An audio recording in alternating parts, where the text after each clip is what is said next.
Russian military forces severely damaged a children's hospital and maternity ward in the Ukrainian city of Mariupol, Ukraine President Volodymyr Zelenskyy said Wednesday. Children are under the wreckage, Zelenskyy tweeted. Atrocity. Ukrainian officials said that they are working to determine how many people have been killed or injured from the strike, the Associated Press reported. Mariupol City Council said in a post on the social media site Telegram that the damage is colossal, and that until recently, children were treated at the hospital. Zelenskyy's tweet included a video of destroyed walls, blasted out windows and extensive debris. People were shown leaving the facility with injuries in other social media videos, The Washington Post reported. The World Health Organization said that they verified 18 attacks on healthcare facilities in Ukraine so far, including 10 deaths and 16 injuries. By striking healthcare facilities, these attacks deprive whole communities of health care, WHO Director General Tedros Adhanom Ghebreyesus said. Attacks on healthcare violate international law and endanger lives, WHO said in a tweet. Health workers, hospitals and ambulances should never be targets.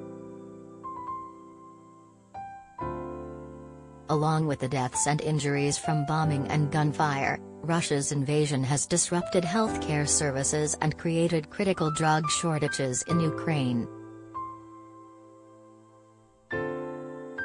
And as thousands of civilians in Mariupol and other cities evacuate to neighboring countries like Poland, Slovakia, Moldova, and Romania, the influx could overwhelm their health systems.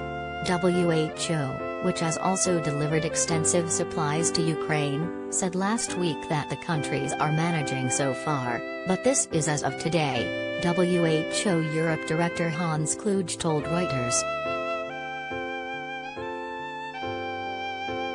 We have seen in the past that health systems have a breaking point, and the situation is very unpredictable.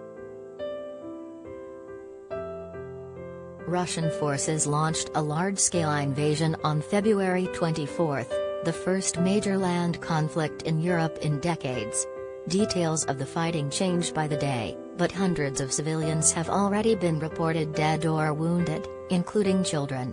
More than 1 million Ukrainians have also fled, the United Nations says. The invasion, ordered by Russian President Vladimir Putin, has drawn condemnation around the world and increasingly severe economic sanctions against Russia.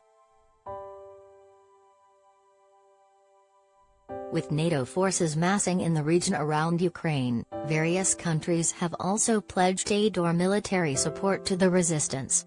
Ukrainian President Volodymyr Zelenskyy called for peace talks, so far unsuccessful, while urging his country to fight back.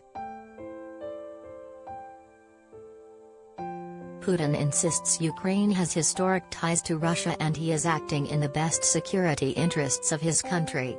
Zelenskyy vowed not to bend. Nobody is going to break us, we're strong, we're Ukrainians, he told the European Union in a speech in the early days of the fighting, adding, life will win over death. And light will win over darkness. The Russian attack on Ukraine is an evolving story, with information changing quickly. Follow People's complete coverage of the war here, including stories from citizens on the ground and ways to help.